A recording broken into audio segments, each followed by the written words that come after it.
Wyoming, 1888. At the end of the hallway in the Whitfield Ranch house, there was a door that had not opened in 2 years. It was not locked with a key. Thomas Whitfield had driven 3 iron nails through the frame himself on a night in early spring when the ground was still too hard to dig a second grave, and he had never pulled them out.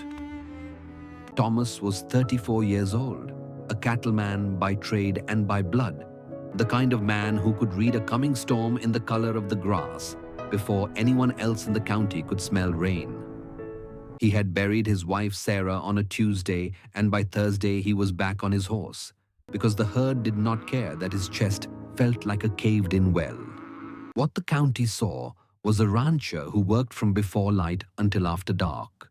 What the county did not see was a man who had stopped going past the 3rd door on the left of his own hallway, because behind it was a room meant for a nursery that had never once held a crib with a baby in it who lived. There is a particular kind of quiet that settles into a house after a loss like that. A quiet that has nothing to do with sound. You can hear it in the way a man sets his boots by the door at exactly the same angle every night, in the way he keeps a coat on a hook that no one wears anymore, in the way he answers a friendly question with 3 words when 6 would have been the honest ones. If you have ever kept a room closed because opening it meant feeling something you were not ready to feel, if you have ever set your own grief aside because someone smaller than you needed feeding and dressing and holding first, then you already understand the man this story is about better than the town of Larkspur Creek ever did. Thomas had 1 daughter. Her name was Rosalind, and she was 5 years old, with her mother's dark hair and a habit of asking questions that no one in that house knew how to answer. She had never met the woman she was named for the resemblance to. She only knew that her father's face changed shape when she asked about the locked door. And so, the way children do, she learned early which questions cost her father something and stopped asking them. Sarah Whitfield had been, by every account the town still gave of her, a woman who filled a room without ever raising her voice to do it. She had taught half the younger women in Larkspur Creek how to put up preserves that would last a whole winter without spoiling, had sung in the church choir in a voice too big for such a small building, and had once ridden 4 miles in a thunderstorm to sit with a neighbor's sick child so the mother could sleep. People still spoke of her kindly, carefully, the way you speak of someone whose absence changed the whole temperature of a town. What people did not speak of, at least not to Thomas, was how completely he had disappeared into the space she left behind. Neighbors had tried in the first year the way neighbors do. Casseroles arrived on the porch and were eaten alone, standing at the counter, because sitting at the table for one felt like a kind of surrender. Invitations to Sunday dinner were declined so many times that they eventually stopped coming. A rancher 2 properties over had offered more than once to trade labor during branding season just so Thomas would have men around him who were not paid to be there.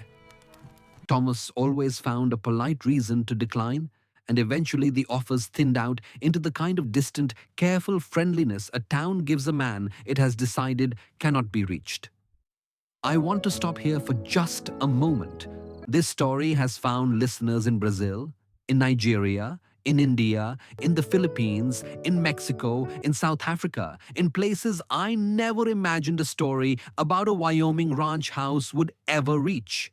And if you are one of them, watching tonight, hearing this for the first time, this channel is still young. We are just getting started here. If a story like this one, about a locked door and a man who forgot how to walk past it, has found a place in your heart tonight, hit subscribe before you go anywhere else. It helps more than you know. And it means we get to keep bringing you nights like this one. Now, let us get back, because Thomas was about to run out of time in more ways than one. The winter of 1886 and 1887 had come for the whole territory like a debt collector with no patience left. Ranchers still called it the Big Die-Up, the winter that killed cattle by the tens of thousands across Wyoming and Montana, when the snow came so early and stayed so long that entire herds simply froze, standing up in the open range, found in spring still upright, locked in ice. Thomas had lost more than half of what he owned in those months. He had rebuilt what he could in the 2 years since, but rebuilding took capital he did not have. And capital in Larkspur Creek meant walking into the bank and asking a man named Elias Crane for more time. Elias Crane held the note on the Whitfield Ranch, and Elias Crane had never once in his life extended a debt out of kindness. He was not cruel in the way of storybook villains. He did not cackle or twirl anything.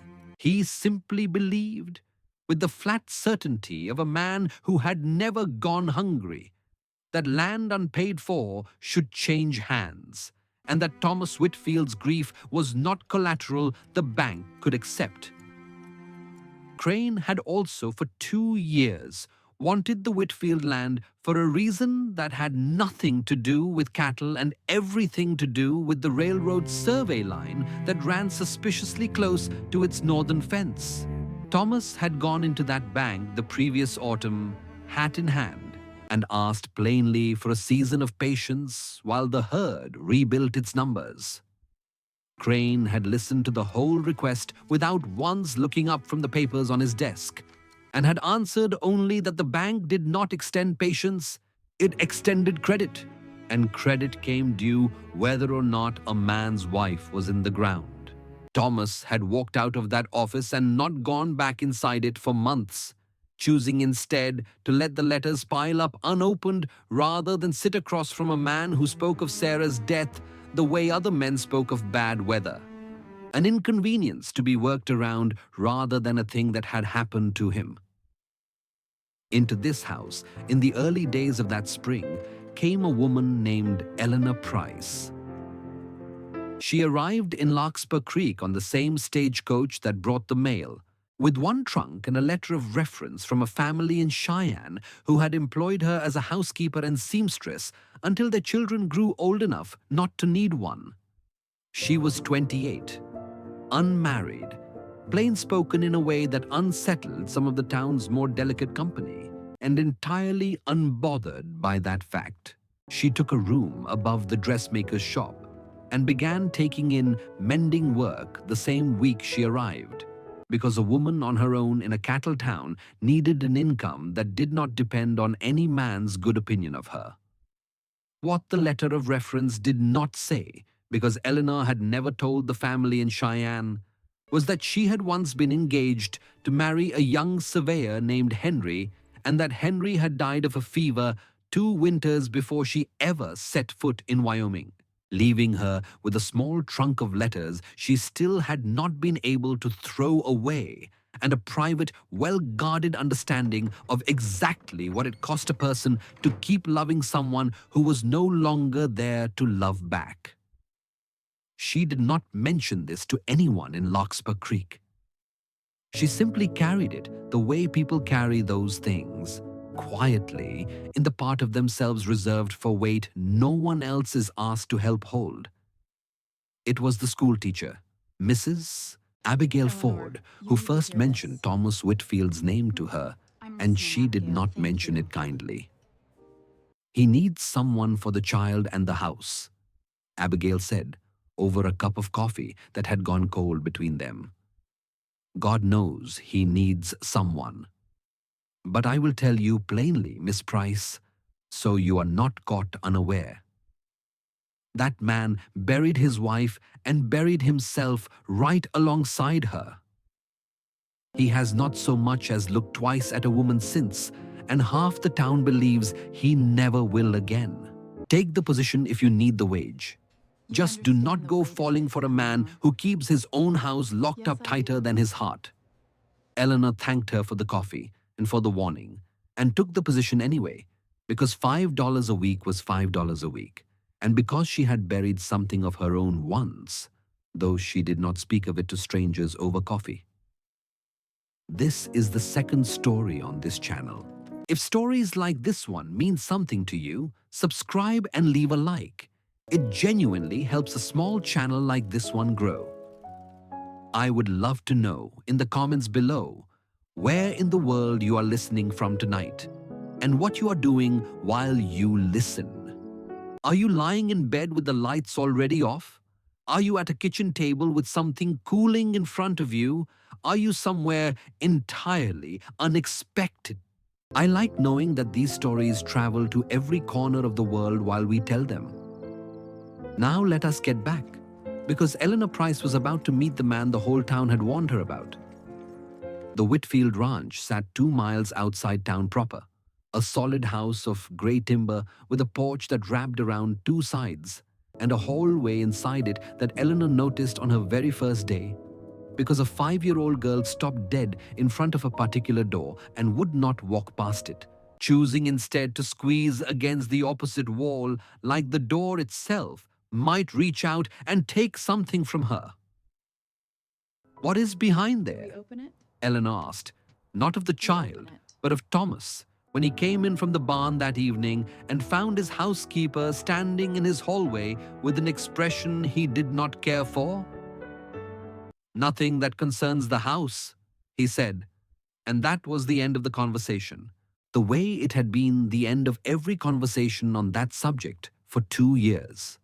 Later that same evening, once Thomas had gone back out to check the stock before dark, Rosalind crept into the kitchen and watched Eleanor work flour into dough with the particular seriousness small children bring to watching any task they do not yet understand. "Papa gets quiet when I ask about the door," Rosalind said in the flat, matter-of-fact voice children use for things they have already decided not to be upset about. "Grown people do that sometimes," Eleanor said, not looking up from the dough. "Get quiet about a thing instead of talking about it. It usually means the thing matters to them more, not less.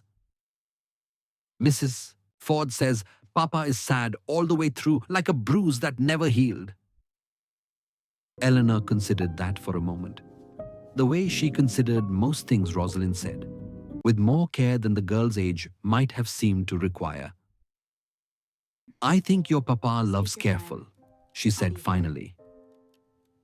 "Some people love loud, where you can see it from the road. Your You remind papa me so loves much of quiet, her. and quiet love still bruises just the same But when you are just something like your happens father, to aren't it. you? That does not mean there is less of it in him, just that it is harder to see from outside." Rosalind thought about that for the length of time it took to steal a pinch of raw dough from the edge of the bowl, and then went back outside to find her rag doll, apparently satisfied, at least for one evening, with an answer that did not pretend to know more than it did. Eleanor did not push. She had learned in her own life that grief pushed hard enough only closes tighter, the way a hand closes around something it is afraid to lose twice. Instead, she did the work she had been hired to do. She cooked meals that Rosalind actually finished. She mended shirts that had been torn since autumn.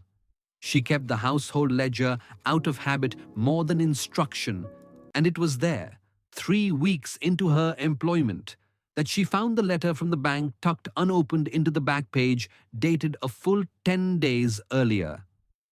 She did not open it. She placed it on the kitchen table that evening and said nothing, only watched Thomas's face when he came in and saw it waiting for him. He read it standing up, and something in his shoulders changed shape.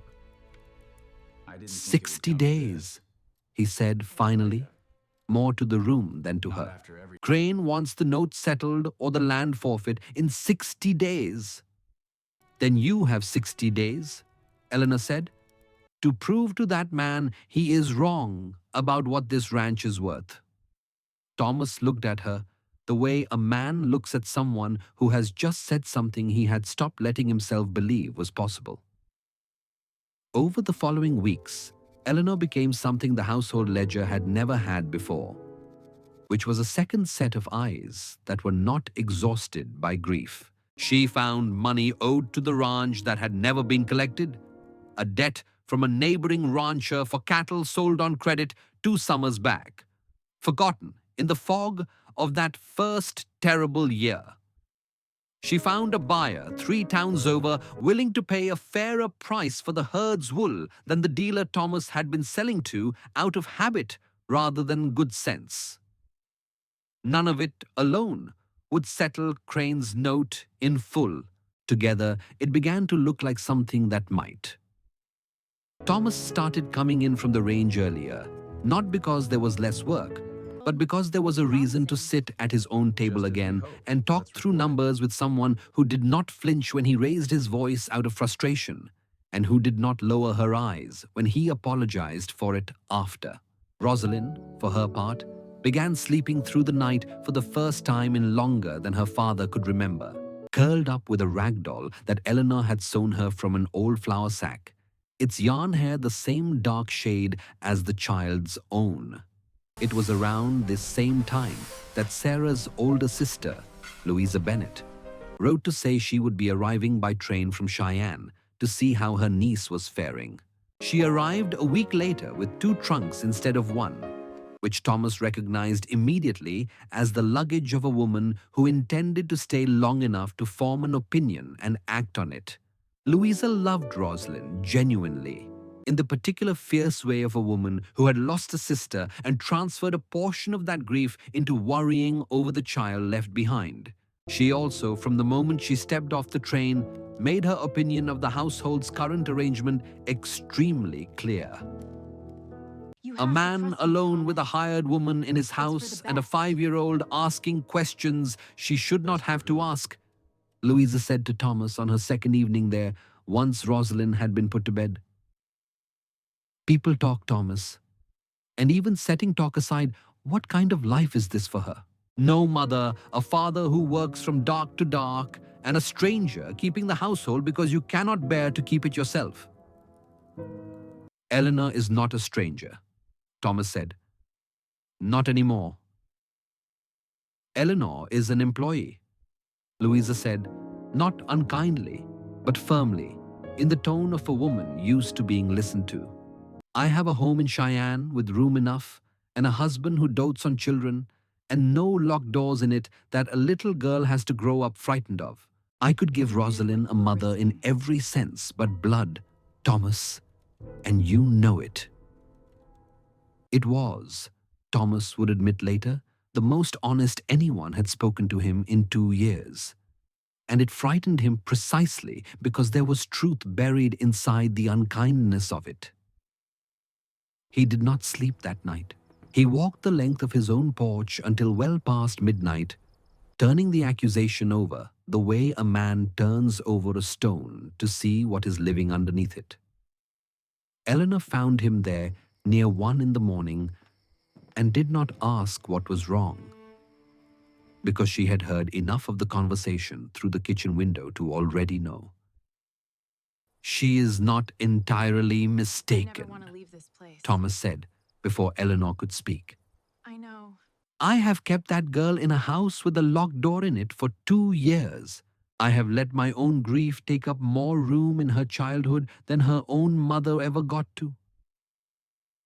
You have also fed her and kept her warm and stayed within calling distance of her every single night since the day her mother died, Eleanor said. Louisa is grieving too, and grief makes people certain about things they have no real way of being certain about. She does not live in this house. She does not see you get up before dawn to check that Rosalind's window is latched against the cold. She sees a locked door and decides that is the whole of who you are. And what do you see? Thomas asked, and the question came out rougher than he meant it to, like something that had been waiting behind his teeth for longer than he had noticed. Eleanor did not answer right away, which was, in its own way, more honest than any quick answer could have been. I see a man who nailed a door shut instead of falling apart in front of his daughter, she said finally. That is not nothing, Thomas. That is a kind of love too, even if it is the kind that costs the man doing it more than anyone around him ever sees. Louisa stayed 11 days in total. On the ninth of them, she asked Rosalind directly, gently, whether she might like to come live in Cheyenne, in a house with other children nearby and a mother who could braid her hair every morning. Rosalind considered the question with the same grave seriousness she gave most things, and then shook her head. Papa needs me here, she said, and Miss Eleanor is teaching me to sew a whole quilt, not just patches. It was not, perhaps, the declaration of a happy household that Louisa had been hoping to hear contradicted, but it was enough. She left on the morning of the 12th day with considerably softer eyes than she had arrived with, and a promise extracted from Thomas on the platform that he would write more than twice a year from now on. I know. And that he would consider, when the time was right, opening that locked door for good. The town noticed, of course.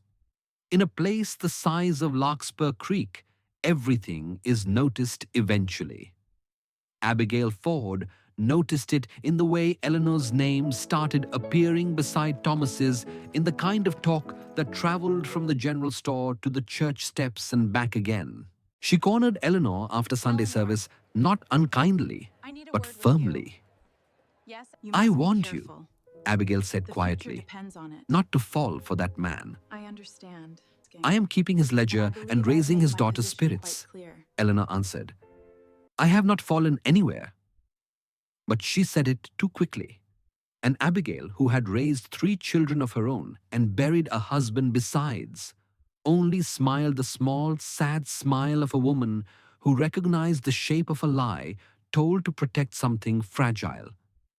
Elias Crane, meanwhile, had not spent 2 years wanting the Whitfield land only to watch a housekeeper's tidy ledger take it out of his reach. He rode out to the ranch himself on a gray afternoon in early June, and he did not bother with pleasantries. You will not make 60 days, Whitfield, he said, standing in the yard with his hat still on, which Thomas noted as the kind of small rudeness that told a man exactly what he thought of you. I have seen your books. I know what this land is worth to the railroad, and I know what it is worth to a bank tired of waiting. You have not seen my books, Thomas said. Not the current ones. Crane's eyes moved, just briefly, to Eleanor, who stood on the porch with a dish towel still in her hands and a look on her face that made the banker's mouth tighten. A housekeeper is not a bookkeeper, Crane said. And a woman's arithmetic will not save a man who has spent 2 years farming his own misery instead of his land. It was, Thomas would say later, the closest he had come in 2 years to raising a hand against another man. And the only thing that stopped him was Rosalind's small voice from the doorway, asking why the visitor was being unkind to Miss Eleanor. Crane left without another word. But the visit did what visits like that are meant to do. It frightened Thomas, and fear, in a man who has already lost more than he can bear to lose twice, does strange things. That night, for the first time in 2 years, Thomas Whitfield walked to the end of his own hallway and stood in front of the door with 3 iron nails through its frame. Eleanor found him there an hour later in the dark, one hand flat against the wood as though he could feel through it whatever the room still held. I built this room the winter before she died, he said, without turning around. For the baby. Sarah picked the color for the walls herself. Pale yellow, because she said it would suit a boy or a girl equally, and she liked not knowing yet. His voice did not break exactly. It simply went very quiet. They both died in that room, Eleanor, Her and the baby both, on the same night, in the same bed I built with my own hands for a family that never got to use it. I nailed that door shut because I could not walk past it without seeing all of it again every single day, and I told myself that was easier than feeling it. Was it? Eleanor asked. Easier? He was quiet for a long moment. No, he said finally. It was just quieter. Eleanor did not tell him to open the door. She did not touch him or reach for his hand or offer him any of the comforts that a lesser story might have rushed toward in that moment. She simply stood beside him in the dark hallway, close enough that he was not alone with it, and let the silence be the kind that two people share rather than the kind that swallows one person whole. Rosalind think we should deserves try to it. know what color that room was It might meant to just be, work this time. Eleanor said We should take eventually. that chance. Not to grieve it, just to know it. A house should not have a room its own daughter is afraid of. Thomas did not answer that night, but 3 mornings later, before the sun was fully up, Eleanor woke to the sound of a hammer and came downstairs to find him pulling the last of the 3 iron nails from the frame of that door with his bare hands, his knuckles bleeding slightly from the effort, his face wet in a way he did not try to hide from her. The room inside was exactly as it had been left. A cradle, unused, walls the color of butter and morning light, a small chest with folded linens Sarah had sewn herself, waiting for a child who never came home from the room she was born in. Thomas sat down on the floor of that room and wept the way a man weeps when he has been holding a door shut against his own heart for 2 years. And Eleanor sat down beside him. And Rosalind, drawn by the sound, stood in the doorway for the first time in her memory and was not afraid of it at all. It took the rest of that summer to settle things with the bank. The ledger work paid off almost exactly as Eleanor had calculated. The wool sold at the fairer price, the old debt collected in full, and when the 60 days closed, Thomas walked into Elias Crane's office with every dollar of the note in hand and Eleanor beside him, carrying the ledger itself in case any figure was questioned. Crane counted the money twice, slowly, the way a man counts something he had not expected to be handed. When he finally looked up, there was very little left of the certainty he had ridden out to the ranch with in June. "You understand," he said, "that this changes nothing about my opinion of how you have run this property these past 2 years. I understand you wanted this land for the railroad line more than you ever wanted your note repaid," Thomas said evenly. "I had a long time this summer to think about why a banker rides out personally to threaten a widower over a debt smaller than half the loans this bank carries without complaint. It was never about the money owed, Mr. Crane. It was about a survey line that runs through my north fence and a payment somebody in Cheyenne promised you for delivering this parcel quietly before anyone else in town thought to ask for a fairer price." Crane's face did something complicated, caught between denial and the particular stillness of a man who has just been read correctly. "That is an accusation with no proof behind it," he said. "It is an observation," Thomas said, "and I intend to make it to every rancher along that survey line before the week is out, so that if the railroad does come through Larkspur Creek, it comes through paying every family what their land is actually worth, and not just the family too grieved to notice they were being cheated." He did not raise his voice. He did not need to. Word traveled fast in a town the size of Larkspur Creek, and within a fortnight, 3 other ranchers along the same survey line had gone to the railroad's regional office themselves, asking pointed questions about prices Crane had quietly discouraged them from questioning. Crane was not run out of Larkspur Creek, and no one laid a hand on him, because that was never the kind of ending this story was interested in telling.